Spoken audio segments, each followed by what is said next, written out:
Magandang umaga mga kapatid. Ikinalulugod po namin ang inyong pakikibahagi sa banal na Eucharistia. Ngayon po ay ika-19 na linggo sa karaniwang panahon. Ang mangunguna po sa ating pagdiriwang ngayong umaga ay si Reverendo Padre Larry Abaco, Rector ng EDSA Shrine. Magsitayo po tayo.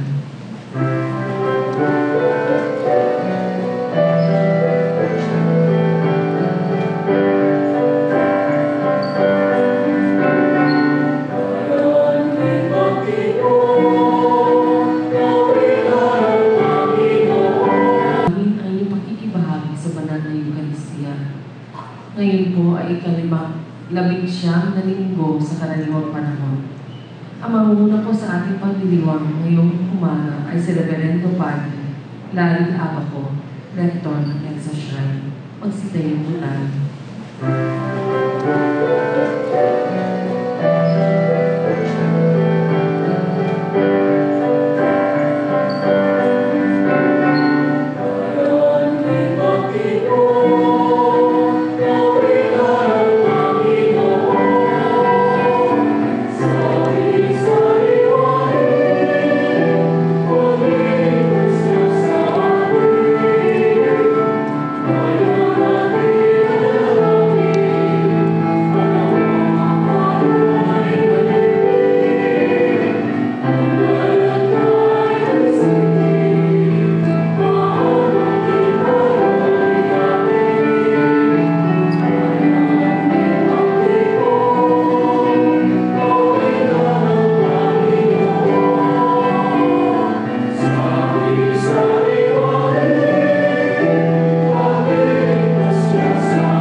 Sa ngalan ng Ama, ng Anak, at ng Espiritu Santo. Amen. Ang biyaya ng ating Panginoong Hesukristo, ang pag-ibig ng Diyos, at ang paikipagkaisa ng Espiritu Santo ay sumainong lahat. At sumainyo rin.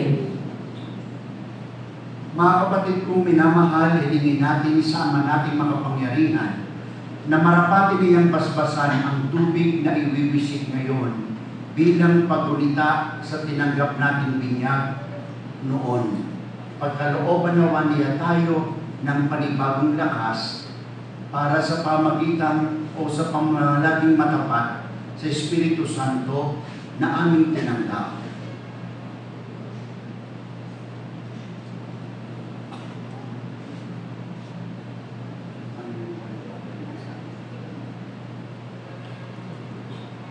Ama naming makapangyarihan, niloob mong sa tubig na bukal ng buhay at tagapagdulot ng kalinisan, ang kalooban naming magkamit ng kadalisayan at ng iyong buhay na ibinibigay sa mga hinirang. Hinihiling namin marapatin mong basbasan ang tubig na ito na ngayon nais naming mawisik sa aming katawan. Ipagkaloob mong sariwain ito sa amin ang buhay na iyong ibinigay sa amin noong kami ay binyagan.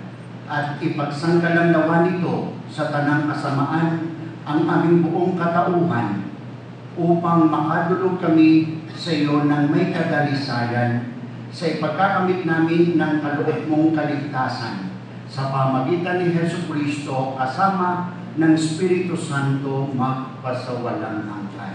Amen. Ang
Noong mga araw na iyon, ang mga Israelita ay nagreklamo kina Moises at Aaron.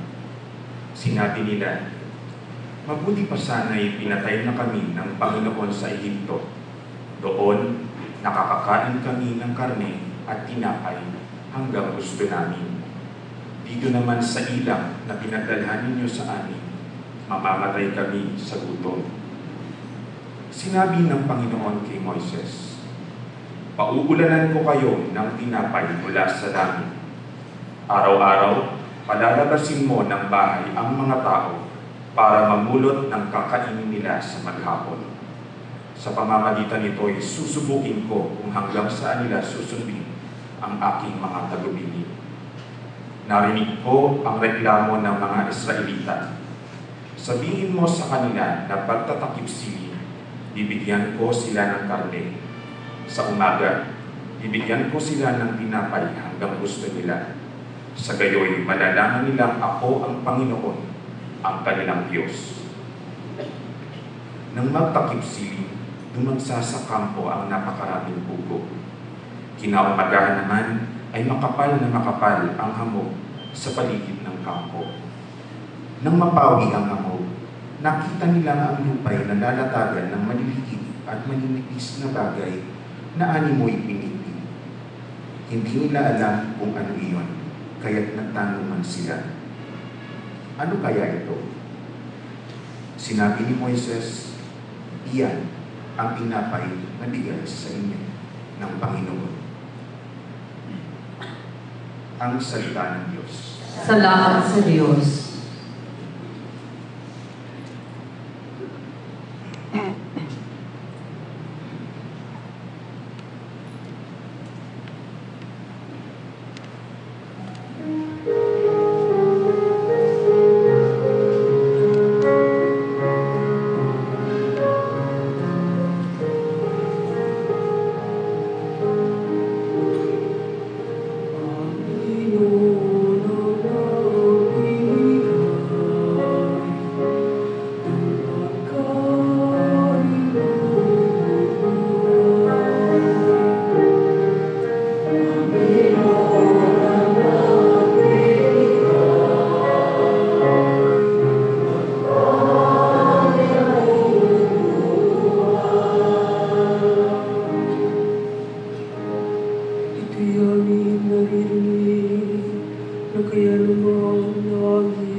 mula sa sulat ni Apostol San Pablo sa mga taga-Efeso.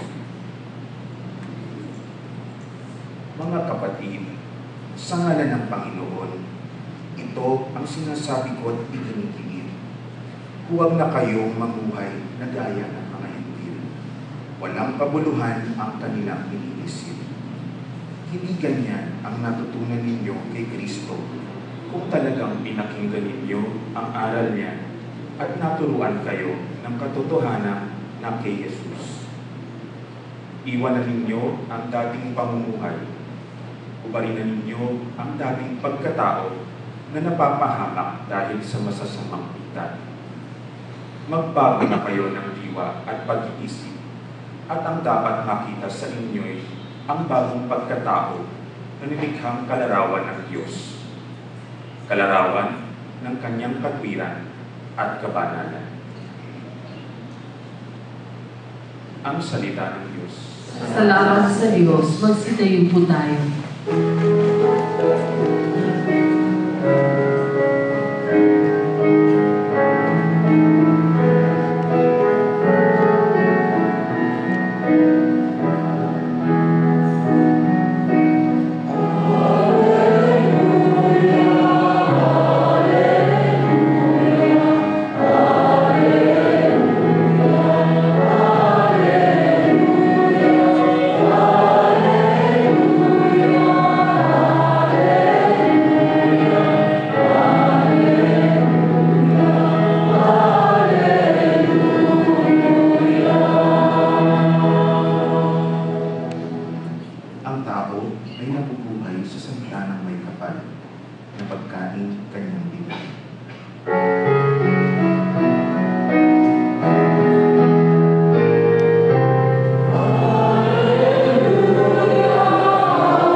Sumainyo ang Panginoon At sumaibig. ang mabuting balita ng Panginoon ayon kay San Juan. Papuri sa iyo, Panginoon.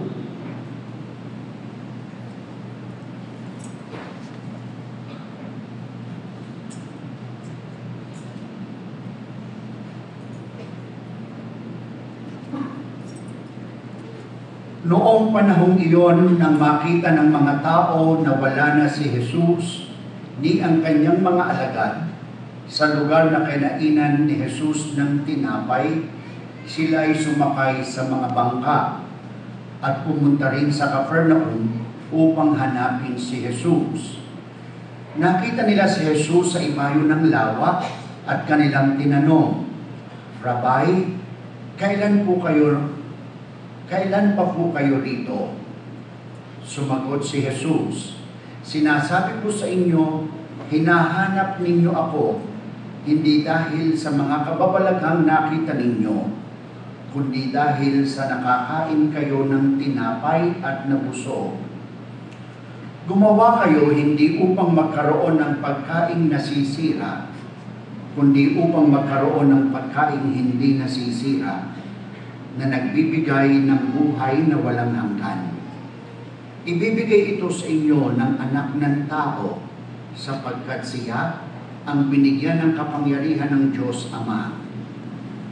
Kaya't siya tinanong nila ulit, "Ano po ang dapat naming gawin upang aming maganap ang kalooban ng Diyos?" "Ito ang ipinagagawa sa inyo ng Diyos. Manalig kayo sa sinugo niya," tugon ni Jesus. "Ano pong kababalaghan ang maipakikita ninyo upang manalig kami sa inyo?" "Ano po ang gagawin ninyo?" tanong nila. "Ang aming mga magulang ay kumain ng mana sa ilang ayon sa nasusulat. Sila'y binigyan ng pagkain mula sa langit, dugtong pa nila." Sumagot si Jesus, dapat ninyong malamang hindi si Moises ang nagbigay sa inyo ng pagkain mula sa langit, kundi ang aking Ama. Siya ang nagbibigay sa inyo ng tunay na pagkain mula sa langit, sapagkat ang pagkain bigay ng Diyos ay yaong bumaba mula sa langit at nagbibigay buhay sa sanlibutan. Ginoo, wika nila, bigyan po ninyo kaming lagi ng pagkain iyon. Ako ang pagkain nagbibigay buhay, sabi ni Jesus. Ang lumalapit sa akin ay hindi na magugutom, at ang nananalig sa akin ay hindi na mauuhaw kailanman.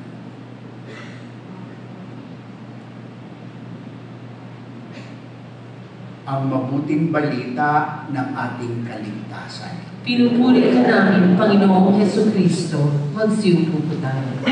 Okay, so magandang umaga po sa inyong lahat. Magandang umaga din po, Father. Sorry po, Monsignor Benko cannot make it because he is sick.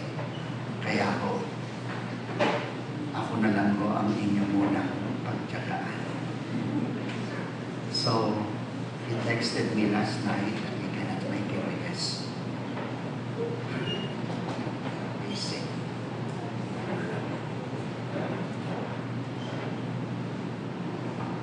Sa pag-aakala ng mga tao na ang ibibigay ni Jesus na pagkain sa kanila ay pagkain ilalaman lamang sa bituka to satisfy their hunger.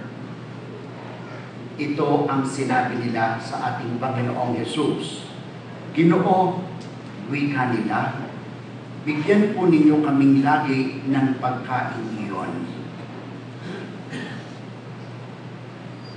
But lovingly, Jesus responded this way, ako ang pagkain nagbibigay buhay. Ang lumalapit sa akin ay hindi na magugutom, at ang nananalig sa akin ay hindi na mauuhaw kailanman.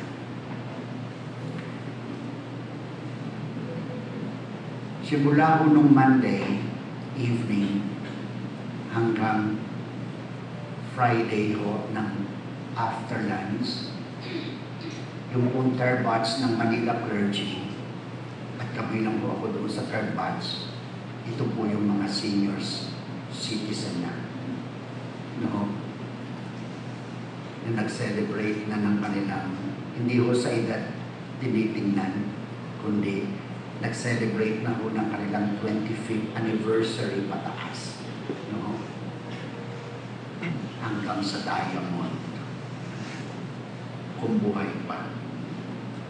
So, nagkameron ho kami ng retreat sa Tagaytay. And you know, last Thursday, our speakers or our preacher to that retreat is no other than but our very own Father Matthew and his kabataan sa tulay ng kabataan. No, sana hindi marinig, sana tutulog pa siya. Pero sasabihin ko ito sa inyong mga anak. No? Edsa is so fortunate Father Matthew here. You have a saint in your midst. Believe you me. And he doesn't know that.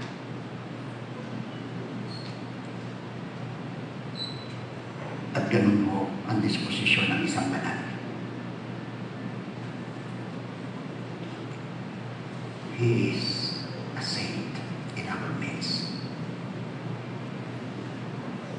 Cannot afford that to become one. So, at sinabi niya ang ganito,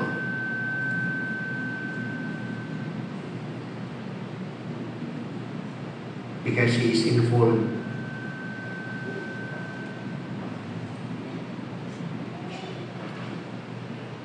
Pakitone down ng sound system, please. Nag-feedback.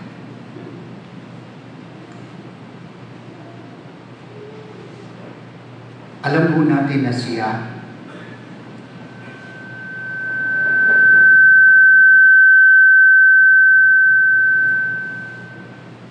pakihinaan, hindi pakilaksan. Pakihinaan, yan.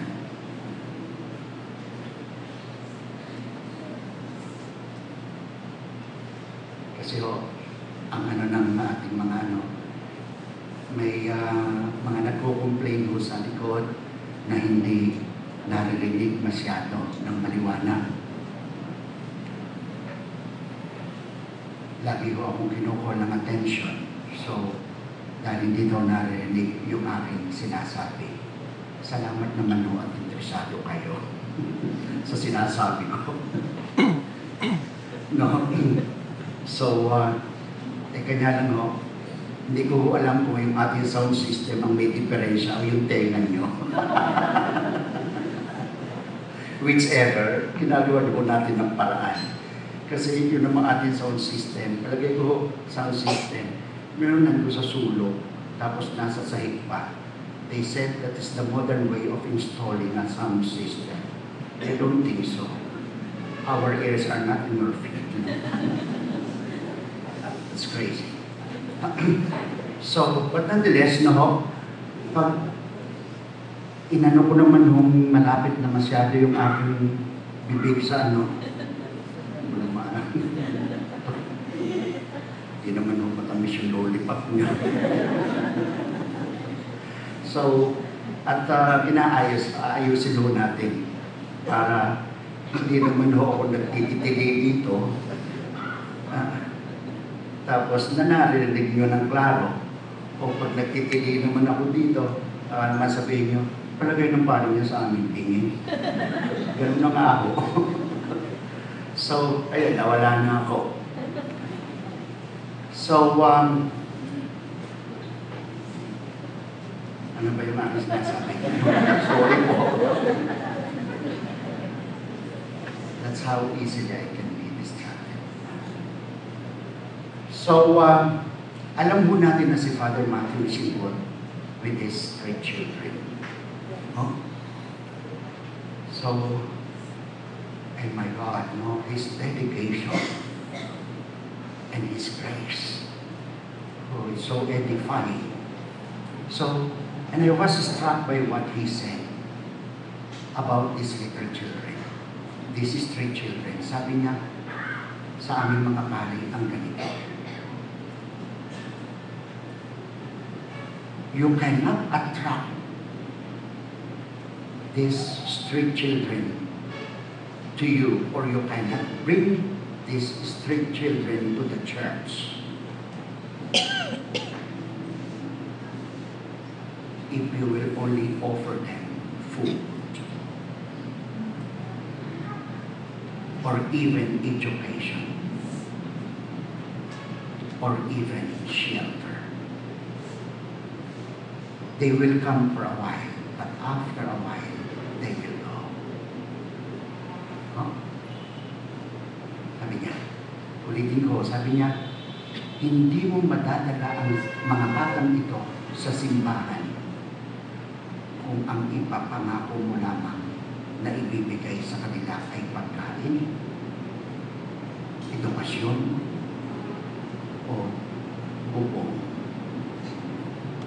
Oo, they will come for a while, but they will not remain. What attracts them most is the love and acceptance that you can offer them. Make them feel that you love them, and they will stay. Sabi niya, oo, ang lagi nating nakikita ay ang gutom at pangailangan nila.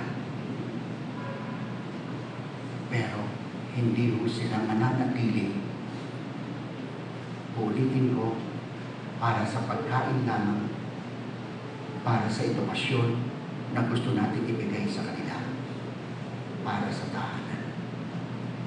They will stay once they feel they are loved and accepted. And this is the reason why Jesus said, after the crowd told him, bigyan mo po kami lagi ng pagkain iyon. At ang sagot ni Jesus, ako ang pagkain nagbibigay buhay. Ang lumalapit sa akin ay hindi magugutom, at ang nananalig sa akin ay hindi mauuhaw kailanman. Because what Jesus offers is not simply food for our hungry stomach. What He offers us is no other than but His love. What He offers us is no other than but to become children of God, the dignity to become God's beloved children.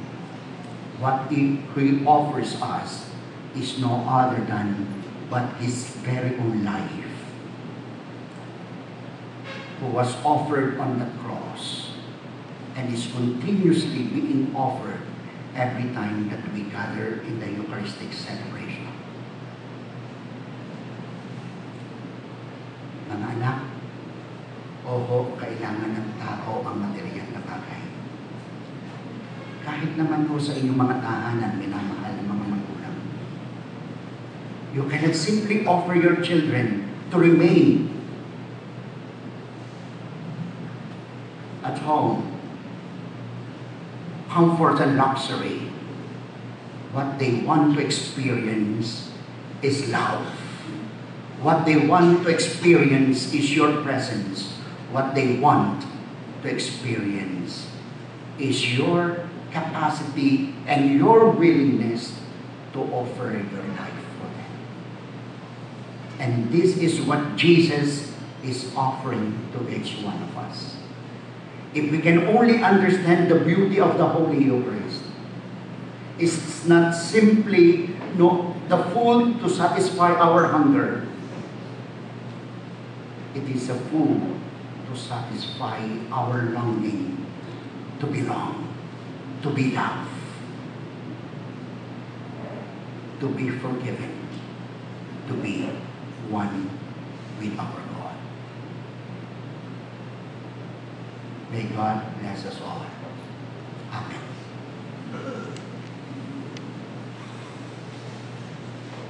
Magsitayo po tayo.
nagdudulot ng sustento sa kanyang bayan.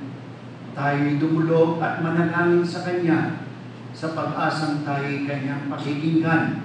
Sama-sama tayong manalangin. Panginoon, dinggin mo kami. Panginoon, dinggin mo kami.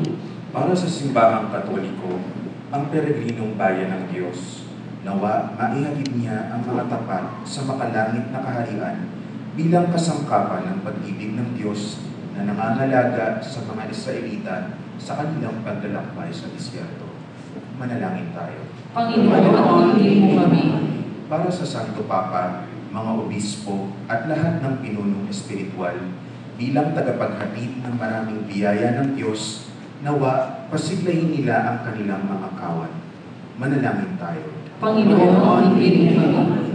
Para sa mga naaakit ng materialismo, nawa mapaglabanan nila ang mga panghalina ng material na pakinabang at magsikap sila para sa pagkain na dudulot ng buhay na walang hanggan. Manalangin tayo. Panginoon, dinggin mo kami. Para sa ating pura paroko at sa mga katulong niya, manatili nawa silang malusog at magtamo ng malasakit at pagmamahal ng mga pinamumunuan nila. Manalangin tayo. Panginoon, dinggin mo kami. Para sa lahat ng mga Kristiyano, maisang paginawa natin ang ating dating pagkatao at ang ating mga makasalanang paghahangad at sa halip ay magsumikap na mamuhay sa kalinisan at kabanalan. Manalangin tayo. Panginoon, dinggin mo kami.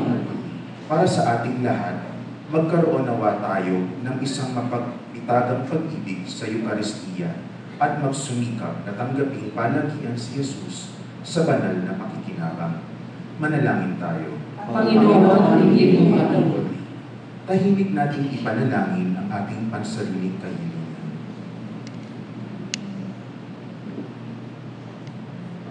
Manalangin tayo.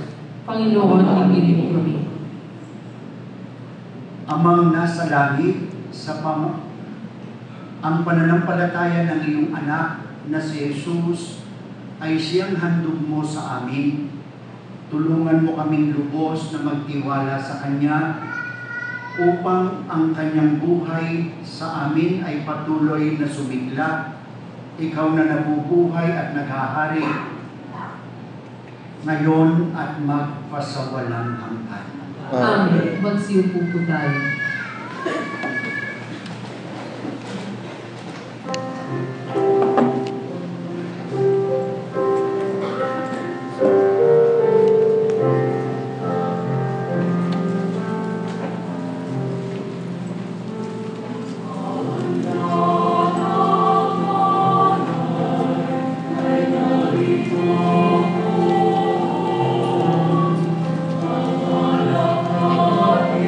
Isang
Manalangin tayo mga kapatid upang itong ating pag-aalay ng alak at tinapay kasama ang ating buhay ay maging kalugod-lugod sa Diyos amang makapangyarihan. Tanggapin nawa ng Panginoon itong paghahain sa iyong mga kamay, sa kapurihan at karangalan, sa ating kapakinabangan at sa buong sambayan niya. Ama naming lumikha, para mo ng awa gawin mong banal ang mga alay namin iyo sanang kalugdan, at kami gawin mong hain sa iyo'y laging nakalaan sa pamagitan ni Hesus Kristo kasama ng Espiritu Santo magpasawalang hanggan. Amen. Sumainyo ang Panginoon. At sumainyo. Itaas sa Diyos ang inyong puso at diwa. Itinaas namin sa Panginoon. Pasalamatan natin ang Panginoon nating Diyos. Marapat na siya ay pasalamatan. Ama naming makapangyarihan, tunay ng marapat na ikaw ay aming pasalamatan. Sa iyong magandahang loob, kami iyong ibinukod upang iyong maitampok sa kadakilaan ng lubos. Kahit na ikaw ay aming tinalikdan dahil sa aming pagkasalawahan, gumawa ka pa rin ng magandang paraang may mamuna sa amin upang ikaw ay balikan. Kaya kang iyong minamahal na anak ay naging isa sa mga taong hamak upang may kapwa kaming makapagligtas sa aming pagkapahamak at pagkaligaw ng landas. Kaya kaisa ng mga anghel na nagsisiawit ng papuri sa iyo, nang walang humpay sa kalangitan, kami nagbubunyi sa iyong kadakilaan.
Kaya sa pamagitan ng iyong Espiritu, gawin mong banal ang mga kaloob na ito upang para sa amin ay maging katawan at dugo ng aming Panginoong Jesucristo.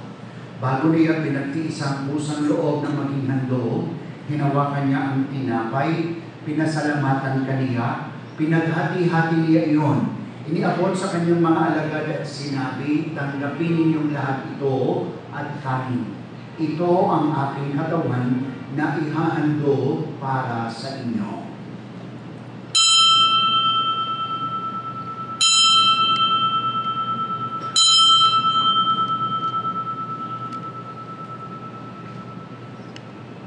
Gayun din naman noong matapos ang hapunan, hinawakan niya ang kalis. Muli kaniyang pinasalamatan. Iniabot niya ang kalis sa kanyang mga alagad at sinabi, tanggapin ninyong lahat ito at inumin. Ito ang kalis ng aking dugo ng bago at walang hanggang tipan. Ang aking dugo na ibubuhos para sa inyo at para sa lahat sa ikapagpapatawad ng mga kasalanan. Gawin ninyo ito sa pag-aala-ala sa akin.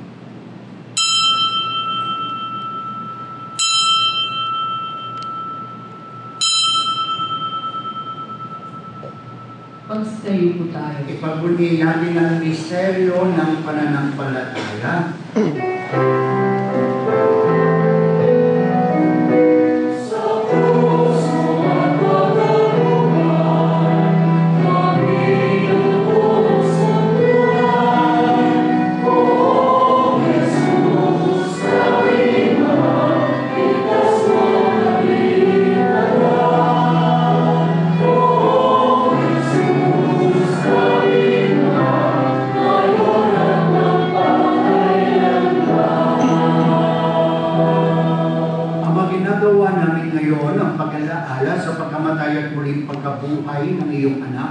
Kaya iniaalay namin sa iyo, Ama, ang tinapay na nagbibigay buhay at ang kalis na nagkakaloob ng kaligtasan.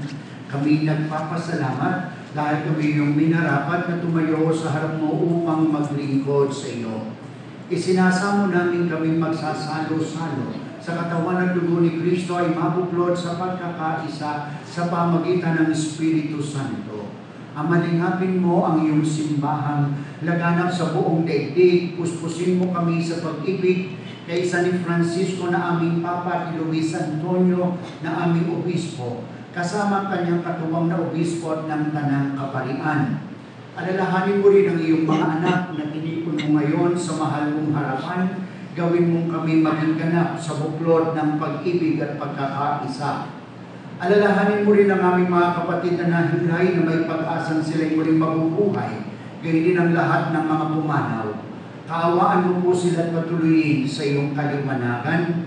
Kaawaan mo po at paghindapatin kaming lahat na makasalo sa iyong buhay na walang wakas, kaysa ng mahal na Birheng Maria na ina ng Diyos at ina rin namin, kaysa ng mga apostol at ng lahat ng mga banal na namuhay dito sa daigdig ng kalugod-lugod sa iyo. May pagdiwang nawa namin ang pagpupuri sa ikararangal mo sa pamagitan ng iyong anak na aming Panginoong Hesukristo.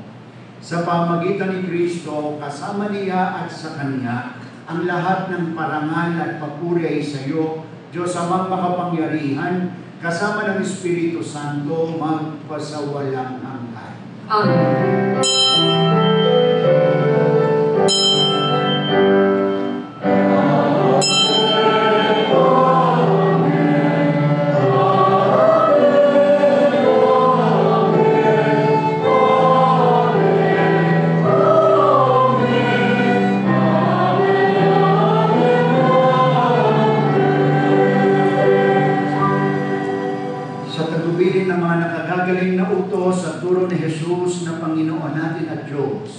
Ipahayag natin ng lakas loob.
Pagkalooban ng kapayapaan araw-araw, iligtas sa kasalanan, at ilayo sa lahat ng kapahamakan, samantalang aming pinananabikan ang dakilang araw ng pagpapahayag ng tagapagligtas namin, si Hesukristo.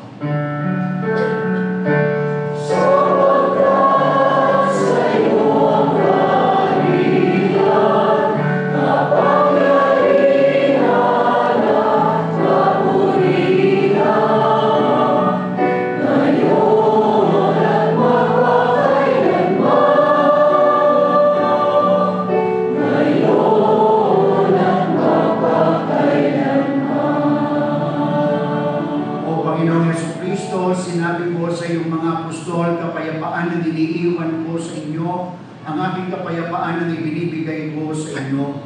Tunghayan mo ang aming pananampalataya at huwag ang aming mga pagkakasala. Pagkalooban mo kami ng kapayapaan at pagkakaisa ayon sa iyong kalooban, kasama ng Espiritu Santo magpasawalang hanggan. Amen. Ang kapayapaan ng Panginoon ay laging sumainyo.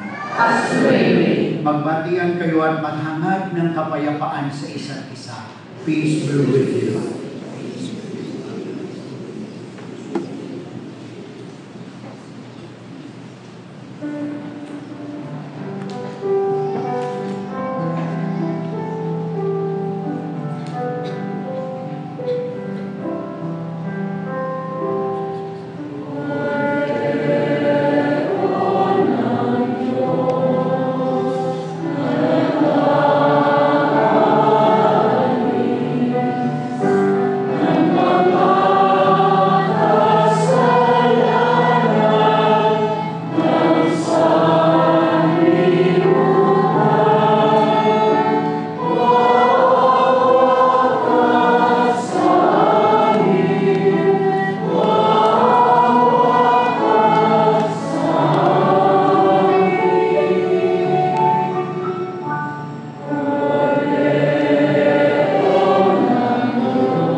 Panginoon, hindi ako karapat-dapat na magpatuloy sa iyo, ngunit sa isang salita mo lamang ay gagawin ako.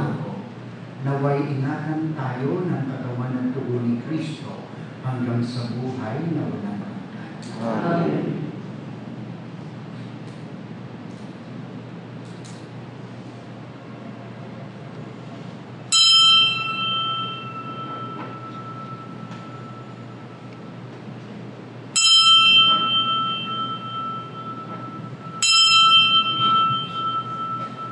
Para sa kaayusan ng komunyon, sisimulan natin ang pagbibigay ng komunyon sa mga nakaupo sa unang natin ng upuan at sunod-sunod na hanggang sa hulihan.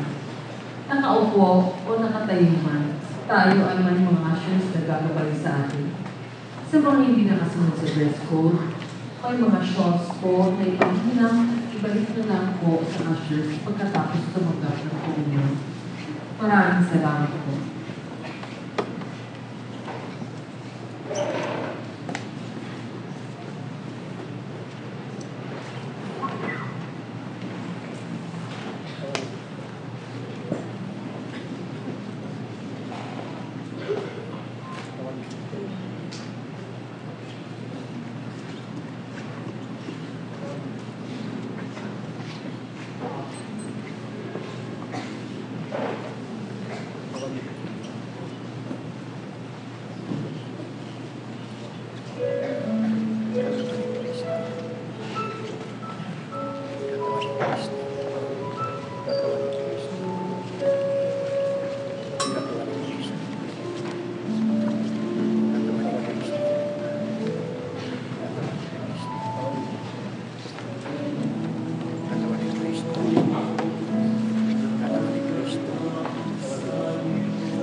Panginoon, sa panahon ng pangangailangan, ay hindi kami ng tulong, bunga ng aming pagkamura sa nagbabantang pagkawasak ng kapaligiran ipinagkaloob ninyo sa amin. Bunga ng malawakang paglalaban ng ideolohiya sa iba't ibang panig ng mundo. Pagkalooban ninyo kami ng sapat na lakas upang maipalaganap ang kabutihan, katarungan, pagmamahalan at kapayapaan. Sa gitna ng labanan, ituro ninyo sa amin ang pagtutulungan. Sa kasaganaan, ang pagbibigayan. Sa karamitaan, magkaroon po sana ng maayos na pamumuhay. Kung mangigibabaw ang pagkamakasarili, ituro ninyo sa amin ang kababaang loob. Sa kawalan ng katarungan, patutunan sana namin ang pagsisisi at pagbabalik loob sa Diyos. Kung may hindi pagkakaunawaan, magkaroon po sana ng pagkakasundo at pagkakaisa. Sa kawalan ng pag-asa, maihatid po sana namin ang mabuting balita. Turuan mo kaming kumalinga sa halip na kalingain, maglingkod sa halip na paglingkuran. Huwag po sana kami maghangad ng karangyaan at tulungin ninyo kami ng inyong pag-ibig at kaluwalhatian. Pahintulutan ninyo kami maging katulad ninyo, sapagkat sa ganitong paraan lamang namin matatagpuan ang tunay na kahulugan ng buhay na makapagbibigay sa amin ng bagong pag-asa. Amen. O Maria, Reyna ng Kapayapaan, ipanalangin mo kami. Po tayo.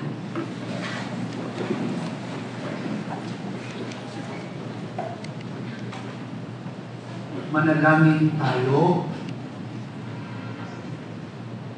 Ama naming mapagmahal, kaming pinapagsalo mo sa banal na paikinabang ay iyong tuwangan sa ginagawa namin sa araw-araw, upang kaming hindi mo pinagkakaitan ng pagsubaybay, ay gawin mong maging marapat sa lubos na kaligtasan sa pamagitan ni Jesucristo kasama ng Espiritu Santo magpasawalang hanggan.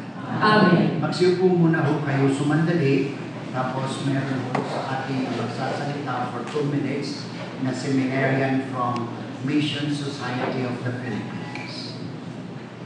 Isang pagpalang umaga po sa inyong lahat, bayan ng Diyos. Ako po si Brother Noel Banawi, seminarista po ng Mission Society of the Philippines. Noong nakarang linggo po, ang buong simbahang Katoliko ng Pilipinas ay pinagdiwang ang taunang Filipino Mission Sunday. Itong espesyal na araw nila ng ating simbahan upang ating alalahanin, ipagdasal at tulungan ang lahat ng mga Pilipinong misyonero, lalo na yung mga miyembro po ng Mission Society of the Philippines or MSP. Ang MSP ay tinatag ng Catholic Bishops Conference of the Philippines noong 1965 nang ipagdiwang natin ang ika-4 na anibersaryo ng pagpapalaganap ng Krisyanismo dito sa ating bansa. Kung gayon po mga kapatid, ang MSP ang buhay na palatandaan ng ating pasasalamat sa Panginoon sa biyaya ng pananampalatayang ating natanggap mula sa mga naunang misyonero. Ang MSP po ang official missionary arm ng ating simbahan. Dahil sa MSP, binago ang pagkakakilanlan ng ating simbahan mula sa pagiging Mission Receiving Church, tayo na po ngayon ng Mission Serving Church. Nagpapadala na po tayo ng mga misyonero. Pero po ang MSP, hindi lamang po kami mga seminarista at mga kaparihan. Sa bisa po ng ating binyag at kumpil, tayo pong lahat ay tinawag ng ating Panginoong Jesucristo upang magbisyon at ibahagi ang ating pananampalataya sa lahat ng tao. Si Pope John Paul II at Pope Francis, nung pumunta dito sa Pilipinas, paulit-ulit nila tayo pinalalahanan na tayo mga Pilipino ay meron espesyal na bukasyong pang-misyon. Pinasa nila tayo na tayo maging frontliners ng mission activities ng ating simbahan.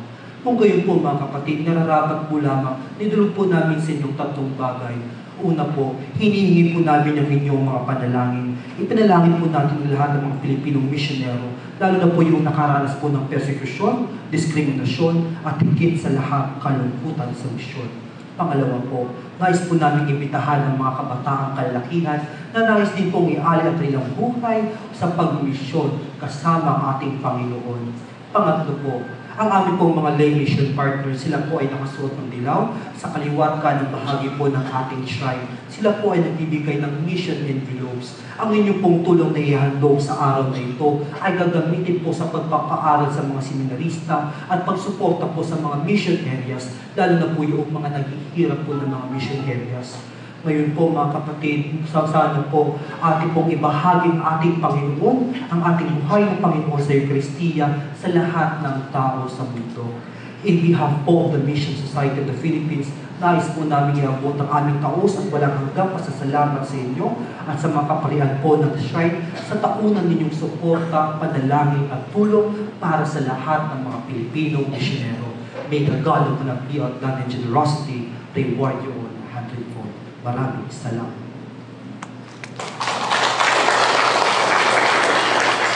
Ang dali po namin hinihingin ng inyong pansin. Ang lahat po ay naanyayahan na dumalo sa pagtatalaga kay Reverendo Padre Larry Abaco bilang bagong rektor ng EDSA Shrine sa 8 ng Agosto, Sabado, sa ganap na 5:30 ng hapon. Ito po ay pamumunahan ng kanyang kamunian, Luis Antonio Cardinal Tagle. Nais po namin ipagbigay alam na ang misa ng alas 7 ay ililipat sa alas 7:30 ng gabi bilang pagbibigay sa pagtatalaga ng ating bagong rektor. Maraming salamat po. Tanggapin na po natin ang muling pagbabasbas. Magsitayo po tayo. Sumainyo ang Panginoon at pagpalain kayong lahat ng makapangyarihang Diyos, Ama, Anak at Espiritu Santo. Amen.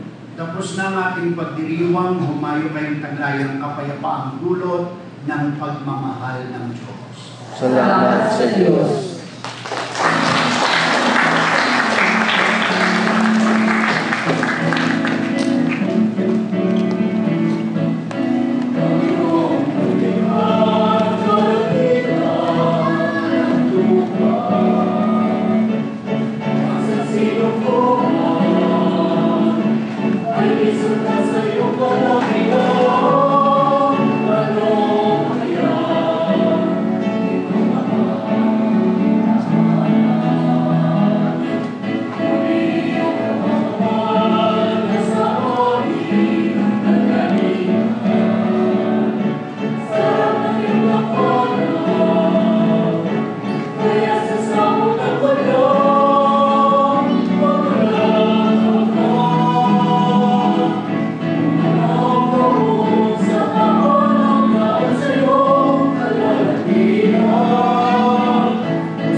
Magandang umaga po sa inyong lahat at muli po maraming salamat sa inyo.